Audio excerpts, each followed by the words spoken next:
Hey guys, Tony Rowe here with another classical Lee chess video playing JKnight.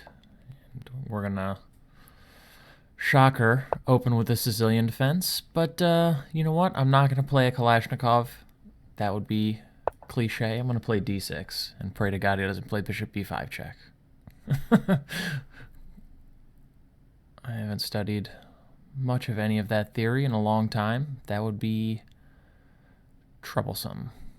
He's thinking a long time. Generally, if you're going into the open Sicilian, you're not thinking this long. Yeah.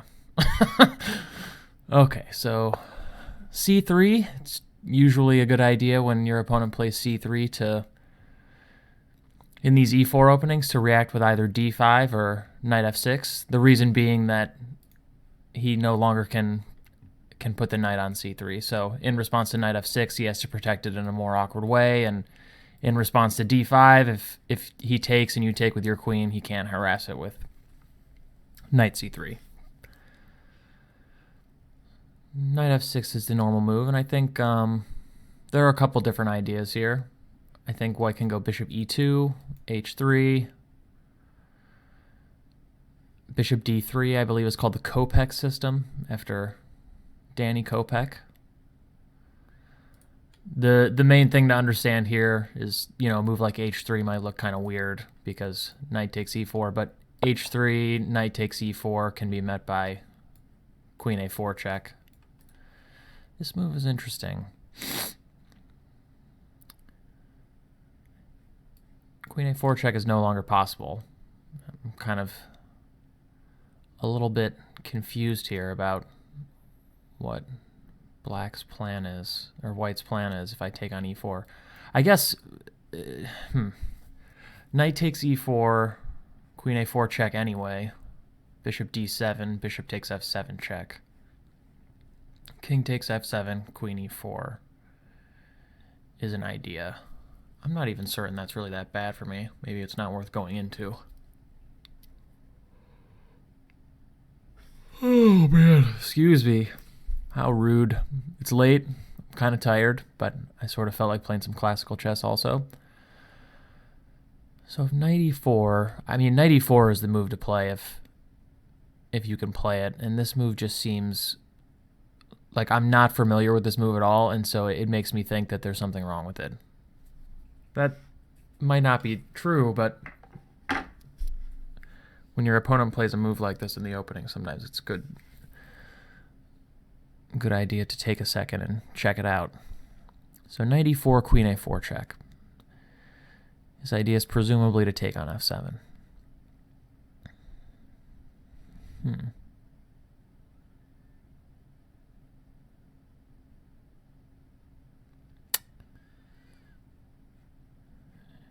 Or queen a4 check, knight c6, bishop f7, king takes f7, queen takes e4.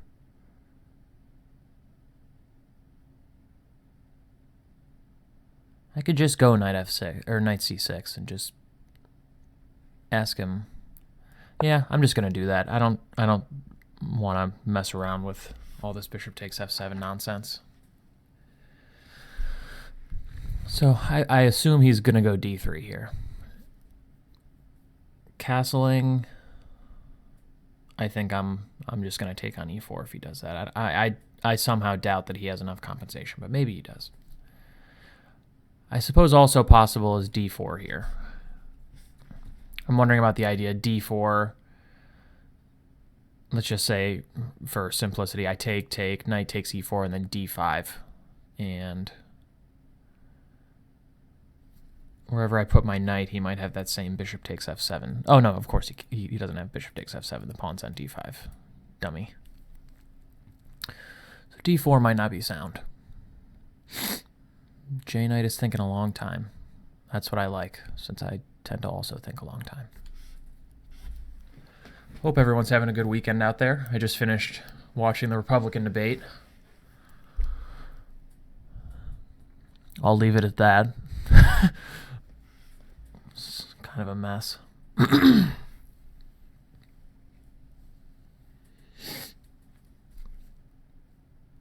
Went out, I had fish and chips poutine. I'm type 1 diabetic. It wasn't the greatest decision I've ever made in my life, but it was delicious.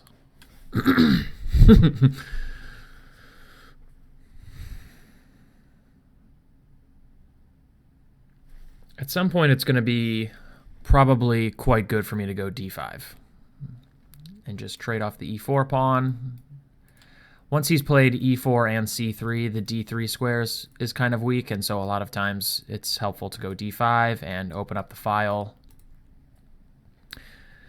Get the lady looking at the d3 square.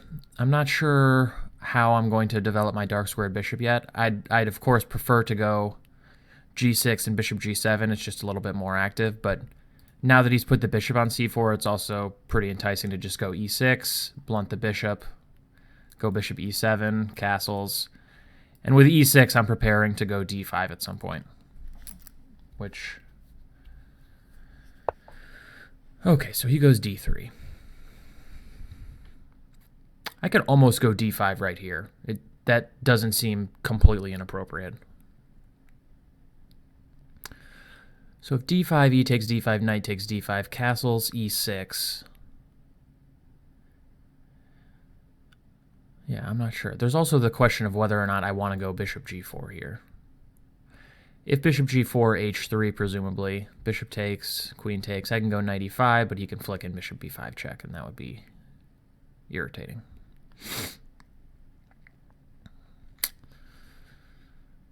I could go a6 here and hope he plays a4 and then continue with the same idea. Bishop g4, h3, bishop f4, queen f3. I could also just go g6 here. For instance, g6, castles, bishop g7, perhaps bishop g5. He can play knight b to d2, but I presume he'd want to get the dark square bishop out first. Castles, knight b to d2. Maybe in that position I can go d5. That looks pretty comfortable for black.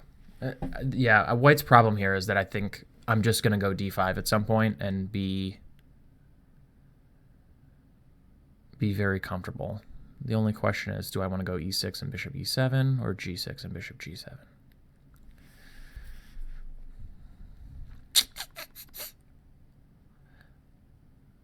I kind of like putting the bishop on the long diagonal.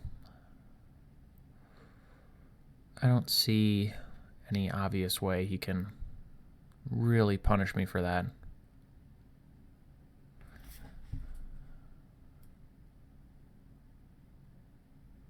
Yeah, I'll play g6. Why is this guy adding time to my clock? I really wish this feature would just be completely abolished. h3, I'm just going to go bishop g7.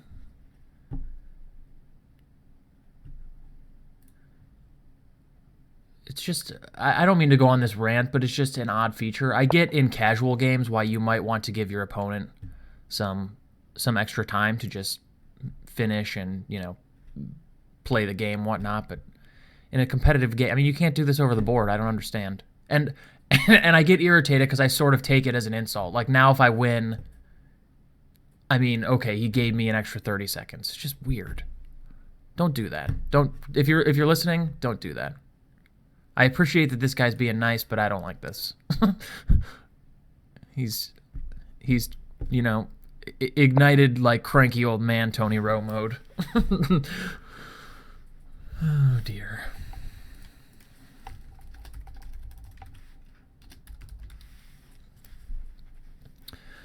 I'm sure JKnight is a very nice guy. Okay, bishop b3. That's probably a good move. Now he's planning to meet d5 with e5.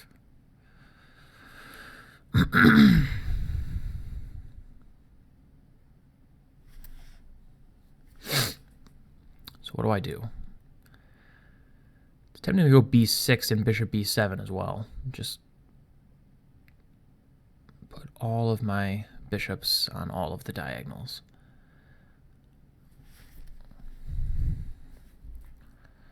Yeah, I'm going to play b6. I don't see anything wrong with this.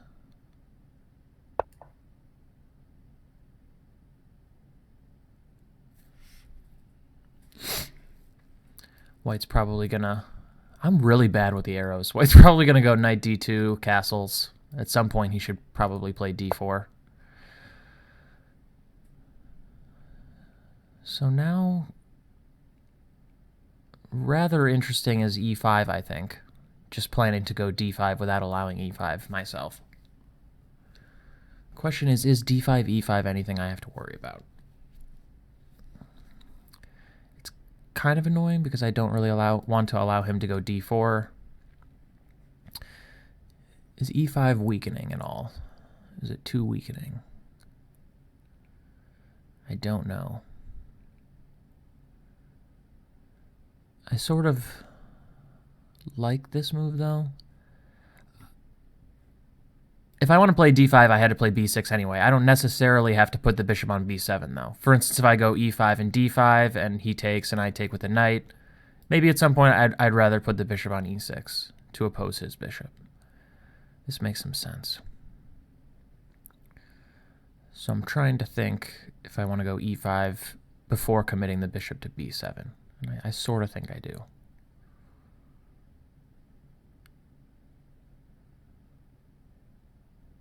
Now, interesting question is what happens after e5, d4?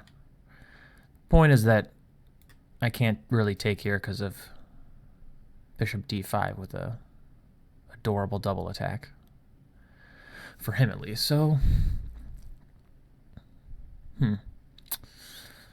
So maybe I do want to go bishop b7? Okay, I'll do it.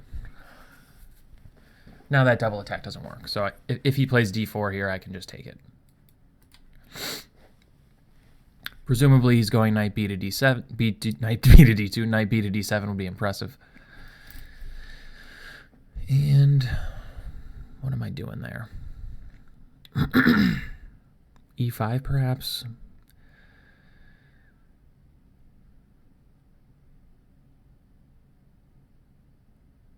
I don't know. Interesting position. I'm getting some weird positions in these standard games.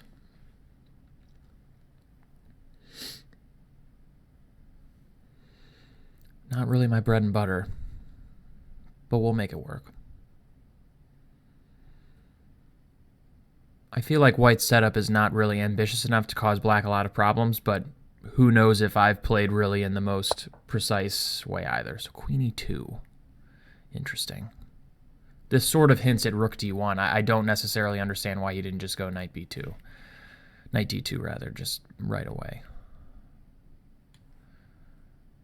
I'm going to probably go e5 with d5 to follow. I really like this structure, the e5, c5 structure. After black has played d5, I'll just take it. I have a little bit of extra space. He's not into it, understandably so. Bishop g5 prevents it. Not the most worrying pin in the world. I could just go queen d7.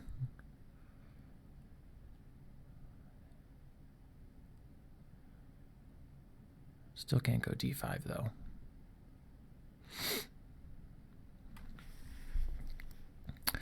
So what do I want to do about that? I could flick in h6. Presumably he's just going to go bishop h4.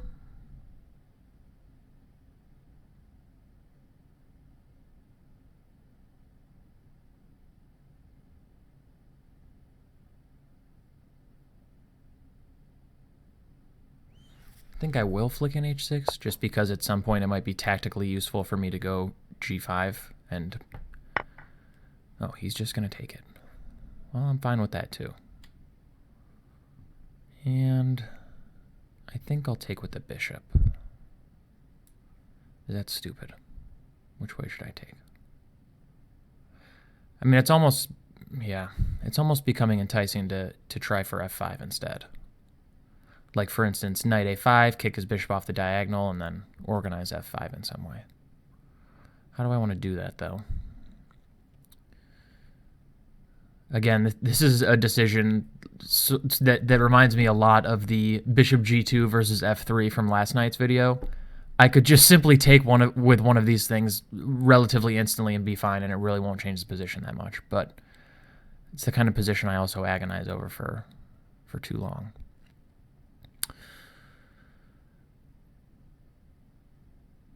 I'm going to take with the bishop. And most likely at some point I'll bring it back. But this gives me the option of going knight a5 and d5 pretty much immediately. Queen e3, attacking my pawn, not the most subtle of chess moves. I think I'll probably just play bishop g7. This frees up my f-pawn once I can get rid of this guy. Looks sensible.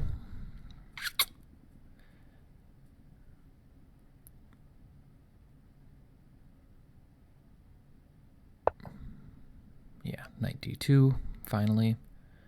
I'm just thinking knight a5 here. And I just want to play knight a5, knight c2, d5. Or knight a5, bishop c2, f5. That's also possible. Somehow d5 is kind of calling my name, but I am just going to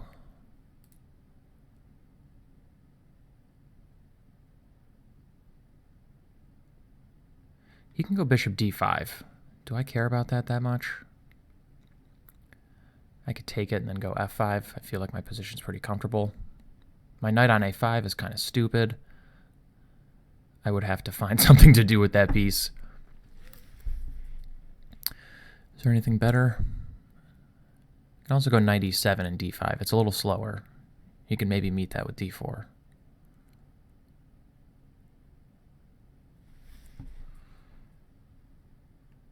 I sort of just feel intuitively like this is the move. And I probably shouldn't care if he goes bishop d5. Maybe I should. I don't know. This knight would be offsides. I'd have to find something to do with that thing. But bishop takes, c takes, f5. Somehow doesn't feel like it can really be that bad for me. I can try and just roll these dudes as far as they can really go and see how that works out as a plan. I don't know. Maybe he can go d4 here too. Would be interesting.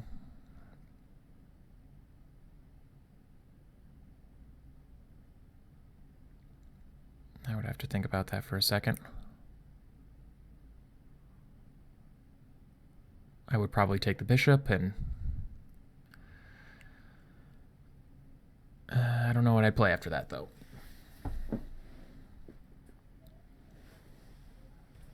I need some caffeine. Please excuse this pop noise.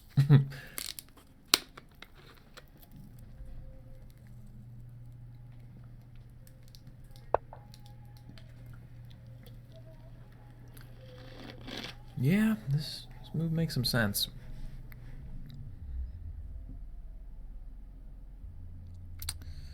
I think I'm going to just take this thing. I like the bishops, and then I have to decide what I'm going to do about all of this tension in the center. I'm probably taking at least once. I'm just really not sure about what the optimal move is. So let's just say he goes knight takes. Let's say he doesn't play knight takes. Let's say he plays a takes. What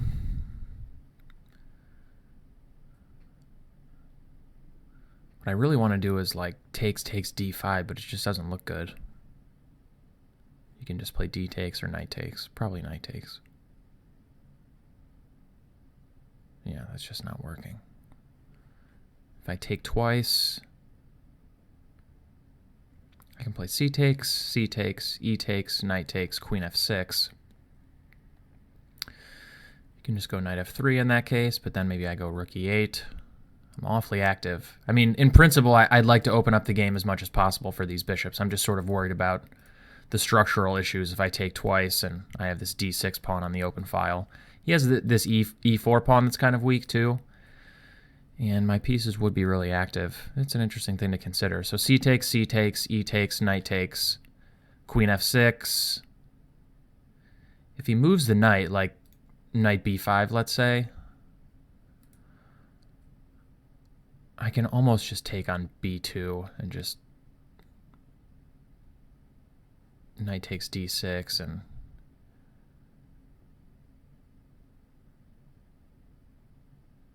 I don't don't know. I don't know about that position.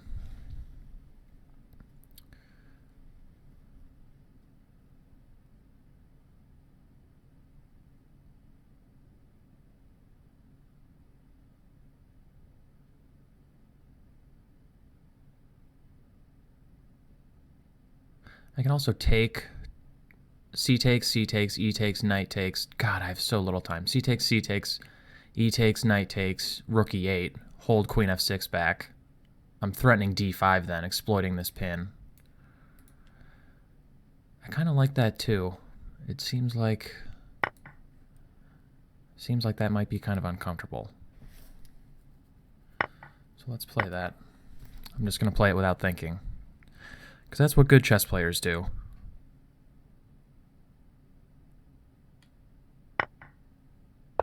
Rook E8. I just want to rid myself of this D pawn and rip the position as wide open as humanly possible for these bishops.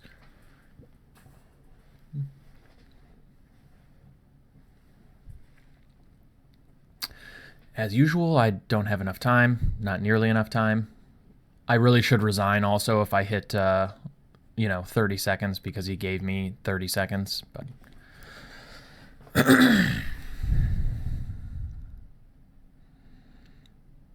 so what does he do here? I mean, he can go, well, maybe F4 is an idea, intending to meet D5 with E5. See, I still can play D5 in this position. It looks very comfortable for me, no? Yeah, I'm just going to do this. And is there any tactic? If he takes, would I want to play anything other than queen takes D5? I doubt it. So I'm going to play that. I'm threatening D takes E4, which would be a nasty discovered attack on this knight on D4. So he's got to do something about that.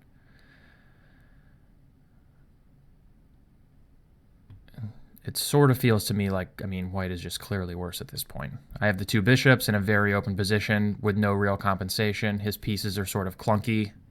Mine are very harmonious. The only thing I have to do is sort of get this queen off her original square, go rook A to D8, and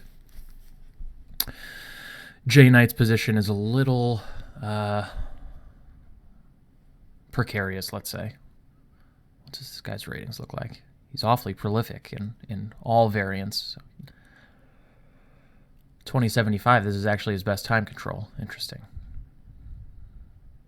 I've kind of been playing crappy lately in all my other time controls. I'm on a quest for over 2,000 crazy house. I was over 2,000 for like a day. And my rating came plummeting down. I'm just simply not that good of a crazy house player. So that move. What if just A6, though? A6, knight C3, I take. He takes, I take. That looks really bad for black. I'm just going to play that. His idea is that if I take, he can take, and then maybe A7 is hanging or something like that. Even that doesn't really work. I could have just taken here, because after queen takes D8, rook takes D8, I'm hitting the knight. Maybe he could have played rook takes A7 in that case. So for instance, in this position, if D takes E4, queen takes D8. Oh, I could take with this rook, yeah. But he goes knight C3. And now I'm thinking I'm just taking here. And he's pretty much forced to take, and then I take with this rook. I'm hitting here, and this pawn is protected twice. This just looks really bad.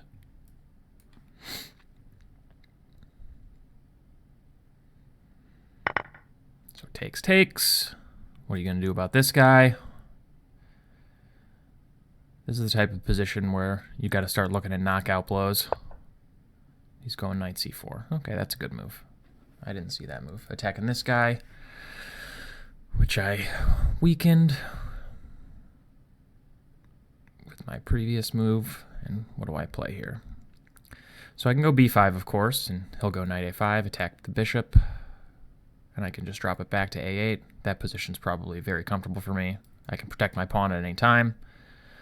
I'm going to go rook D3, perhaps.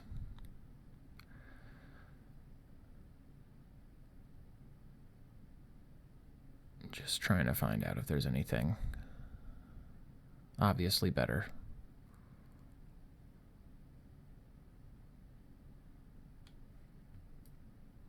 I think I'm going to play b5. The problem is his knight on a5 actually cannot... Well, interesting. So he can go knight a5, bishop a8, b4, planning to go knight b3 to c5. That could be quite irritating, actually.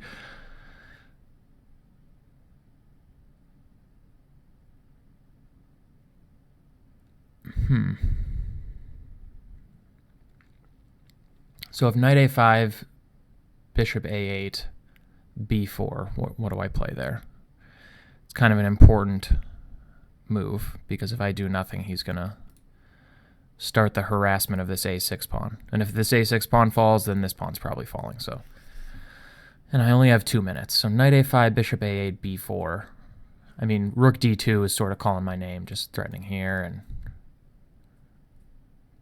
actually, after rook d2, e3 is a really big threat too, because if f takes, then the bishop on a8 and the rook on d2 combine for a nasty attack on.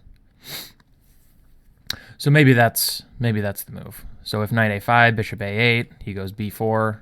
Maybe b4 is just not good because of rook d2. So maybe he has to go knight a5, bishop a8, like rook f to d1. So I'm going to play bishop a8 quickly. If he goes rook f d1, what am I playing?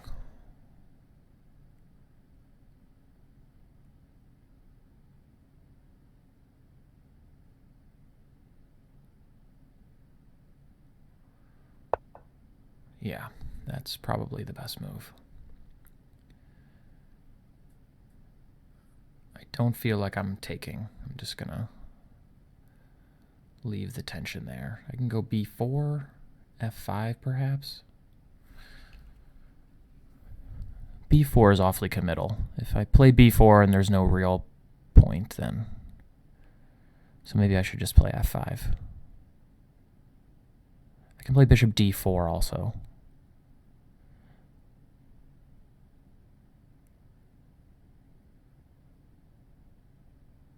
Bishop d4 is kind of enticing, just planning to go e3.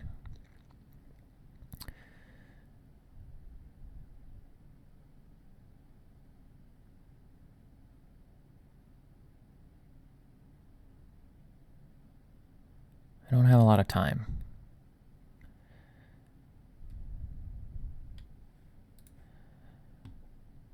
I will play this. Again, e3 is just one more, sort of the last straw in the open up the game for the bishop's plan. Right now, the bishop on a8 is not particularly great, but I'm up a pawn. So he goes b4. Yeah, I think that's a good move, and I'm going to play e3. Just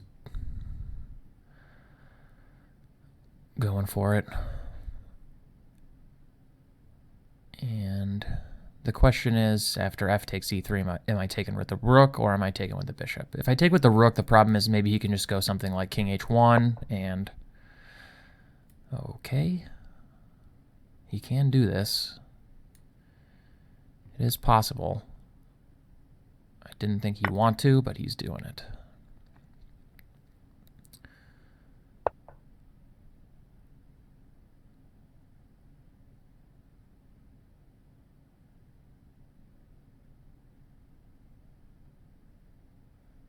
I just have so little time.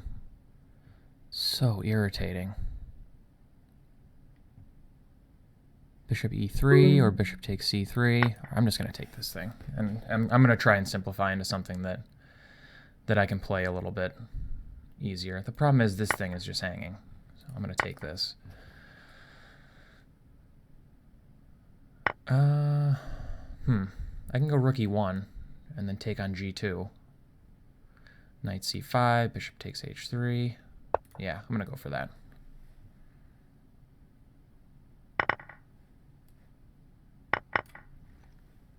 This thing's hanging. He can go knight c5, of course. He probably should. I'll take here, and I just have to not lose to these pawns on the queen side. So I'm just going to start bringing my king over.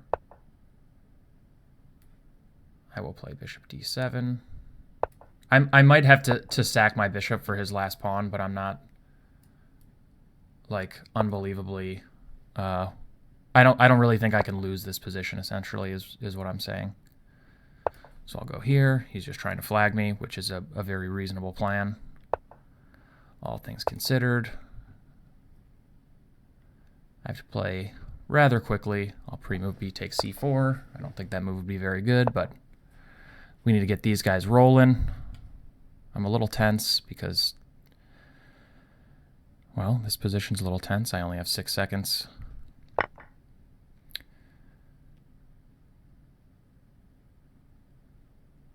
think I'm going to play f5, f4 if he takes with the king. Yeah. Give this knight the boot. If he plays b5, I'm just going to take it and simplify my defensive task. He's got to find a way to essentially... So he's just going for the all check all the time plan, which is fine. Knight f5 doesn't work, but I will pre-move it. I don't think he can take because of h2. So, I mean, he's in... I mean, this is objectively losing. I just have to beat him with 6 seconds on my clock, which is something of an irritation. I hope you guys are enjoying these classical videos. I enjoy playing them. It's my favorite time control. I like rapid time controls. For me, normal, like 40 and 2 or, 30 and 90 games are a little bit too long, and blitz games are a little bit too short. I like around 15 to 60 minutes, let's say, with some kind of moderate increment, like 5 seconds, 2 seconds, something like that. Let me tell JKnight good game. And let's analyze this. I see we have Anton as a spectator. Respect. An ardent internet chess fan. Anton squared me. A good dude. A Photoshop wizard. Extremely funny. Except that one meme that he made about John beating me in Crazy House. That wasn't funny at all. Okay, no, that was pretty funny too. Okay, so after e4, c5, knight f3, d6, I really wanted to play a dragon. After making the dragon series video, I was just extra hyped to just try and crush people with rook takes c3 sacrifices, but that didn't happen.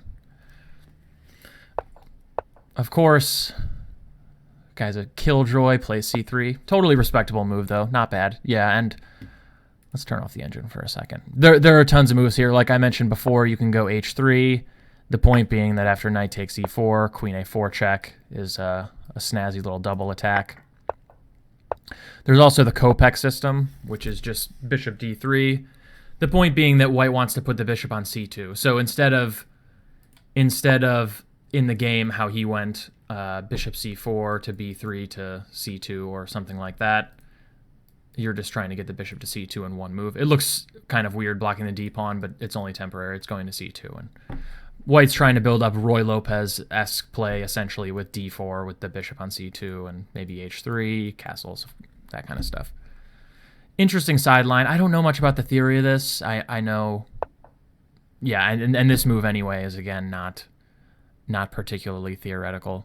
So I think white's idea is this. If knight takes e4, then queen a4 check, something like bishop d7, attacking the queen, but he can flick in bishop f7, takes.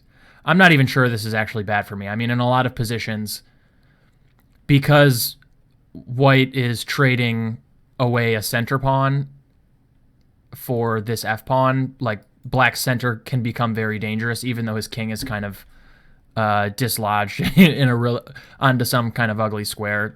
For instance, yeah, there are a lot of fork tricks like that. I won't go back and show any, but I wonder what computers think of this. Better for white. It seems a little... This version doesn't seem that great for me because I think some of these squares are a little bit weak, and Is there anything I missed here, though? Yeah, so the computer's just saying to go knight c6 as well. It didn't seem to me like I could take right away. So then d3. I was wondering about d5 here immediately, though. And if e takes, just knight takes. This is interesting. It cost me some time. Castles, e6. It doesn't feel to me like white can capitalize on that, though. I wonder what the computers say about this move. So castles, e6. These moves are obvious. Yeah, d4. I guess white can try and open up the game a little bit. But is this that bad? If I just go bishop e7, do I actually have any problems? I don't really think so. I think black's fine here. Maybe I should have went for this. I do like playing against an isolated pawn. Just stylistically, I don't like accepting them that much. But g6, I think, is perfectly reasonable. h3, I'm not sure is totally necessary. Like, I don't know if, especially after I played g6, I don't know if bishop g4 is really a threat or anything to be concerned about. Like, just for instance, castles, and if bishop g4, h3. I can't go back to h5 now because I played g6. g4 would trap the bishop, so I'd have to take it. And yeah, I mean, if I go knight e5 right away, if he's really worried about me just taking here, then he can flick this in, and I'd have to go like knight f to d7 or something. But even if he doesn't, let's say he just goes here, these structures are a lot of times are totally fine for white with these double d pawns. They control a lot of valuable central squares.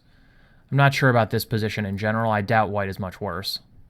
Yeah, I mean, computer still prefers white, in fact, by a smidge. So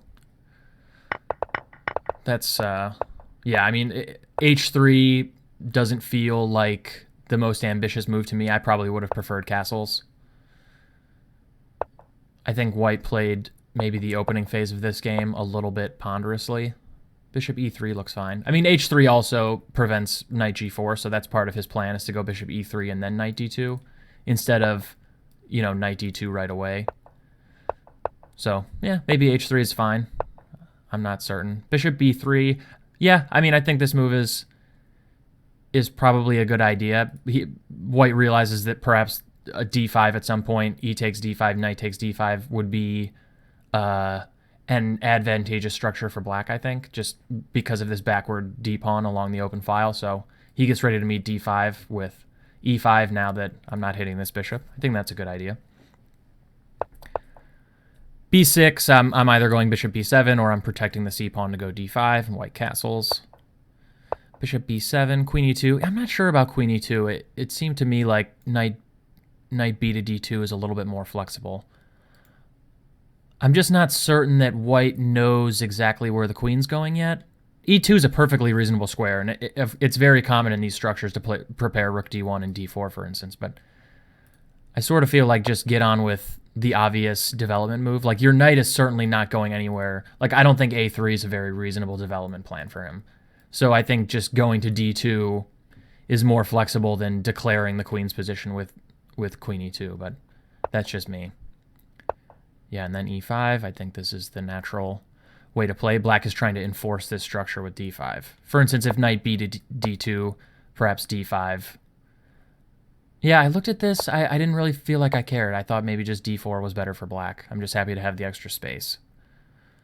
But maybe bishop g5 is probably better than takes. For instance, takes. I think black is already likely much better at this point. Computers think it's -3. Maybe I overestimate these types of positions, but I think this is the type of position where after you play, you know, maybe 5 more moves, it's going to think it's a little bit worse. It's just not that easy for white to find a plan, and I think black's plan is pretty self-explanatory. Something like queen d7, rook a to d8, rook f to d8, f to e8 rather. Start the pressure on this d3 pawn, centralize this rook, h6, f5, gain a bunch more space. Maybe even a6, b5 down the road is possible. It's just black can grab all the space, slowly improve his pieces. Very uncomfortable in my opinion. So bishop g5, probably another good move actually by JKnight. He's playing, I think he played a somewhat unambitious system, but he's doing a good job of meeting the demands of the position. He understands that I want to go d5, and he's preventing that. It does beg the question that, you know, on move 7, maybe instead of going with h3 and bishop e3, maybe he goes bishop g5 right away. I don't know.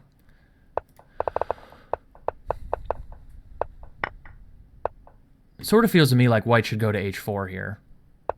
I don't think conceding the bishop pair for nothing was probably best play. What is... Oh, well, computer likes takes. What the hell do I know? If bishop h4, what... See, I would just, in general, probably not play this. Black can go here, and let's say if white doesn't want his pawns to get fractured, and I just wonder if this, and he must take, I can take with the e-pawn perhaps, and play this structure. I think this is a reasonable way to go. I can play rook e8, queen f6 perhaps, knight e5 at some point. Yeah, bishop d5 is a good idea just to stop knight e5 perhaps. This seems kind of comfortable. I just didn't think at the time that maybe I wanted to commit myself to g5, but perhaps it's not that bad. Takes, and the computer, of course, likes to tech capture that I didn't take. Okay, it decided on bishop f6. That makes me feel better.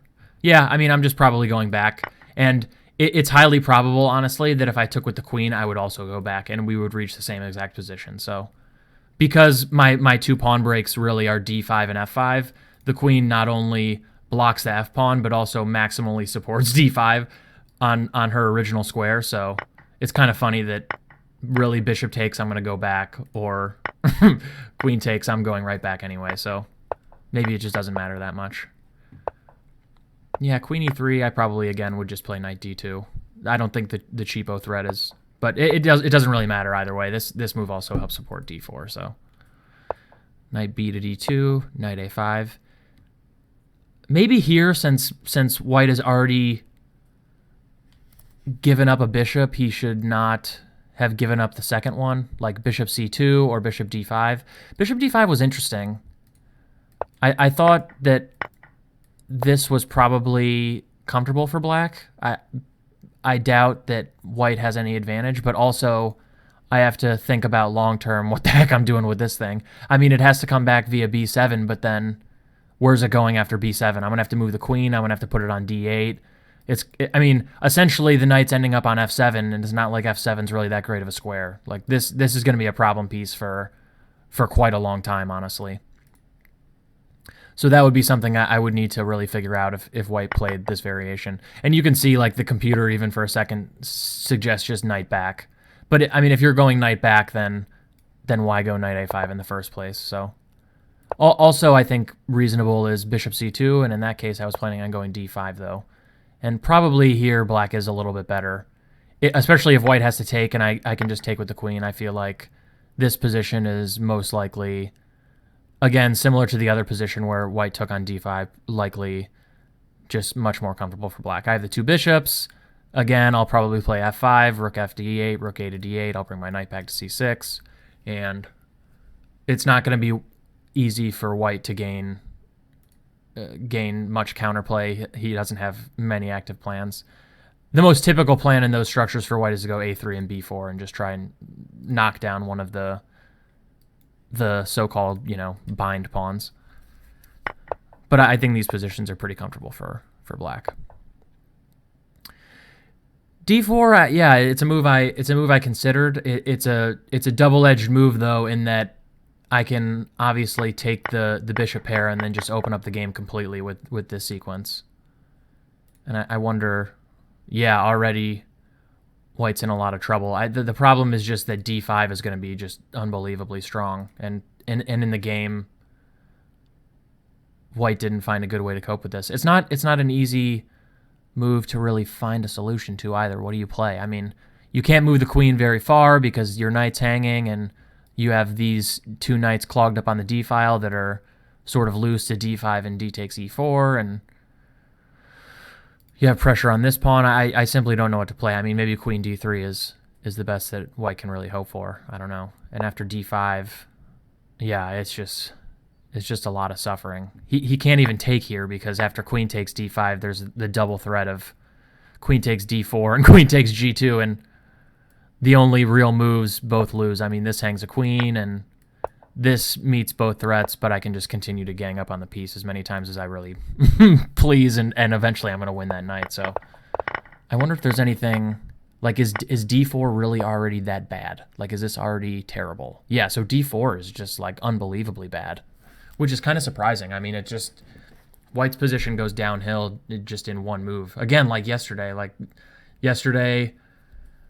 This is more of I think, kind of a slow positional downfall here, like giving up the bishop, giving up the second bishop, and then, it's a rule that bishops, if you're kind of just getting into chess, it's a rule that bishops and knights are, by the sort of the beginner's counting system, both worth 3, but in open positions, bishops are slightly better because they're long-range pieces. They can, all the way back here, they can influence, squares very far away, and especially the 2 bishops are a notable advantage because they control both color complexes very efficiently and they coordinate really well together.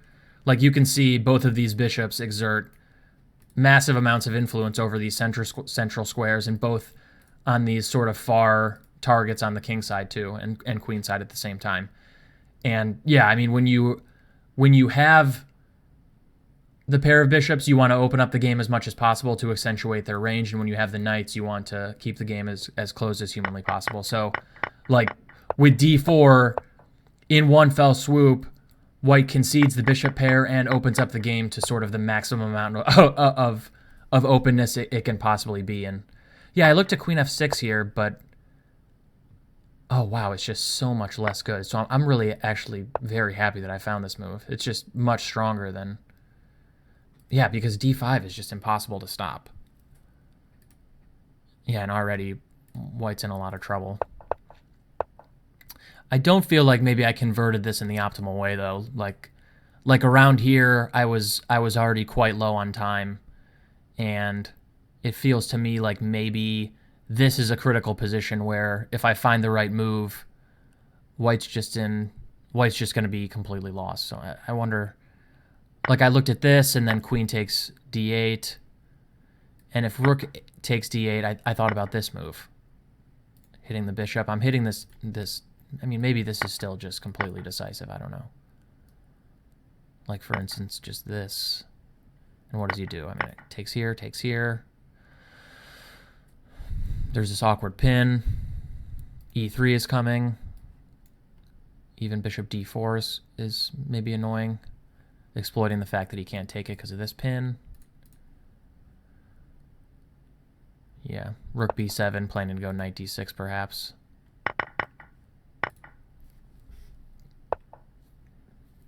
No, computer likes a6, just getting rid of the threat. So knight c3, d takes. This is how the game went. It thinks queen e2 is better. Rook a8. Knight c4, I think this move's very natural. b5, sort of forced. Knight a5, again, sort of forced. Bishop a8, forced.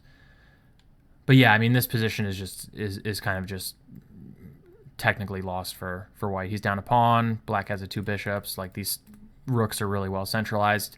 He's hard pressed to stop e3. b4 could be annoying in a lot of lines, opening up this bishop even further, sidelining a second knight perhaps. Yeah, rook fd1 might be really the only move to stop rook d2. Bishop f8, not a candidate move of mine. What's the idea? So if bishop f8, oh, just stopping b4, and white has to go b4 anyway, or what? So what's black's threat? Like, let's say I just play king f1. Bishop b4. Oh, dummy. Well, what am I really threatening? Again, what if he just plays a null move? Okay, so it's just kind of a slow improvement. Okay, I mean, I guess. Bishop f8, not a move I would really consider. I also thought about just hacking these things off, getting the rook off the a file. So this pawn is a little bit less loose. I really want to go e3, but you'll notice that f takes e3, rook d8 would win the bishop. So that would be unsatisfactory. Yeah, here again, bishop f8 is also kind of interesting in that it prevents that line, so I could go f3. When he goes rook d8, it's not check. It's kind of a funny little nuance. It didn't feel like taking was right, though. I mean, I don't see why I have to take. Bishop d4 is maybe not the best move, but I don't think it's that bad either.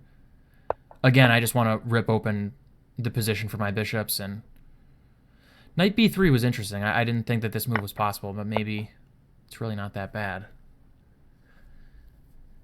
And here I just decided to completely liquidate. Yeah, that's true. I didn't consider that rook takes d8 was possible. The point being that now, before I had rook e1 in this position, and then I get to take this hanging pawn here, but in this position I don't have it. a6 is just kind of loosey-goosey. I wonder if seeing if bishop b7, then knight c5.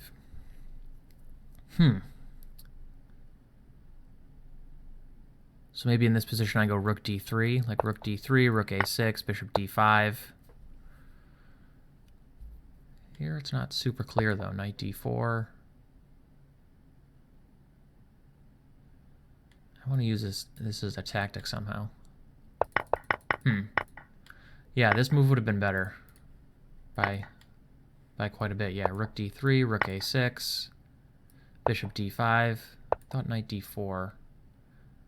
Oh, yeah, I can just protect the pawn and he can't take on b5 because of bishop c4 check. So that's a nice move. That's a very nice move.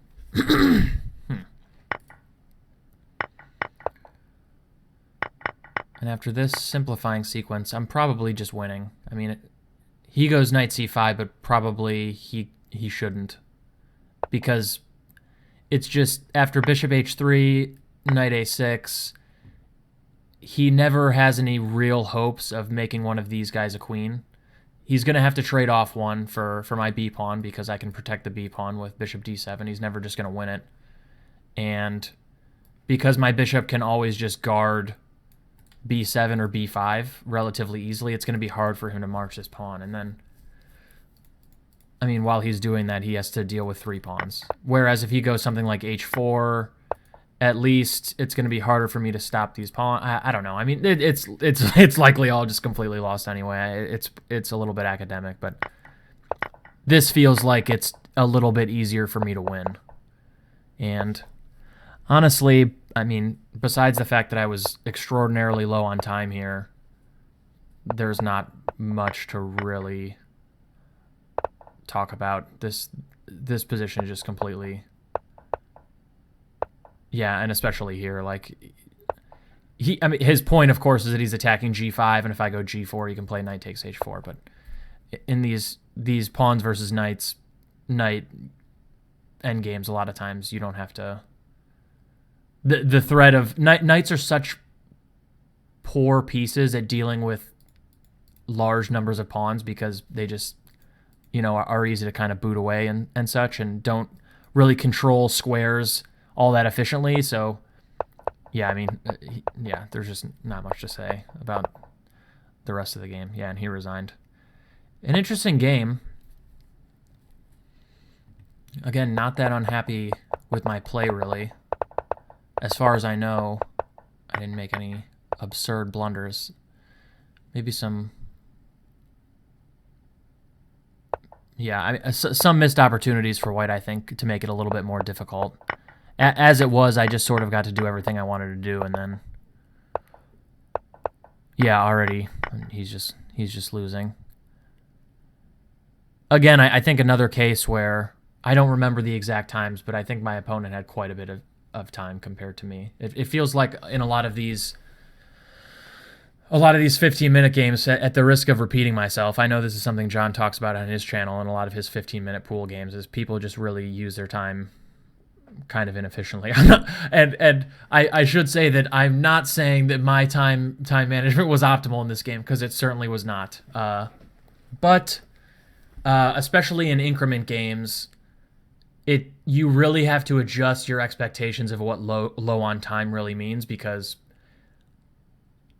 if you are a player capable of making moves in 1 or 2 seconds, which most people who play bullet are, of course, then you can play on indefinitely. So really, the difference between something like 15-0 and 15-2 is quite a bit. It's a whole different kind of time control. You always have time to win the 1 games, and you never have time as someone who's losing to flag. That's never really an option, or it's quite a bit harder. It's the same thing when you watch some of these other videos like 1-1 bullet on Chess Rivals or whatever. It's a noticeably different game than than 1-0, where flagging is, probably half of the wins, and in 1-1 the games last quite a bit longer, and it's much harder to run someone out of time. If you imagine the games typically last 40 moves, they're really closer to 2-minute games than that, and they're 2-minute games where you can also play on and end games for a really long time because you can make moves quickly in simplified positions. So yeah, good lesson on the two bishops, I think, and about being careful when you play against the two bishops to not really open up the game if you don't have to. Like, to go in a completely sort of different direction, the most sort of classical and famous example of the two bishops would be the Nimzo Indian. Black will, in most lines, play bishop takes c3 and fracture white's pawns, but concede the bishop pair, after something like, okay, the most drastic example is the Zamish variation with just a3 right away. And black is sort of pot committed into taking, and in all of these positions, black is searching for the closed game. So, it's not okay, like maybe in the Zamish variation specifically, black might not set up these structures or whatever, but just taking this pawn structure is kind of in general, black is playing to keep the game as close as humanly possible, and white is playing to open up the game to use his bishops, and black is searching to sort of blockade these pawns with moves like c5 and b6, knight c6 to a5 and bishop a6, ganging up on the c pawn and trying to keep the position as close as humanly possible. Another way to do this sometimes is to go d6 and c5 and e5 and hope for d5 to completely close the center. And a lot of times, this is called like the Hubner structure. A lot of times in this Hubner structure, white will have e4, and all of these pawns will just sit on these squares, and white will maintain the tension as much as possible. This is not a theoretical line, but imagine that, for instance, I'm just going to make up some moves to set up this Hubner structure, like e3, d6, bishop d3. These are all kind of stupid. E4, let's just say knight e2. Let's pretend e4 is not good. c5. I mean, it's conceivable that, for instance, like this is kind of a very typical Hubner structure, and in a lot of cases, white is reluctant to go d5, of course, because it completely closes down the game for his bishops, whereas black, of course, would positively encourage this, and white will try and open up the game a lot of times with f4 too as well. So yeah, I mean, it's kind of just a fundamental rule in chess that if you're playing against the bishops, you want a close game. If you're playing with the bishops, you want an open game. And this game was a good example of how to not play against the two bishops. But an interesting game nonetheless. I hope you guys liked it. I hope you're having a good Saturday. And as a small update on my final Reddit opening of the week video, I started the analysis last night. I'm going to work on it tomorrow. If I don't get the video out tomorrow, hopefully I will get that video out on Monday. And a lot of people have asked me for it, so I'm doing it. But that will likely be the last Sicilian video, at least that I do for a while. I want to move on to some other stuff. I have some correspondence games that I want to analyze that I haven't gotten around to analyzing yet, that just finished, and I want to do some tactical training. I have some other ideas, play some more classical games, of course. But yeah, I hope you guys enjoyed the game. I hope that you guys have a good weekend. Enjoy a very restful Sunday, hopefully, and I will see you guys later. Bye.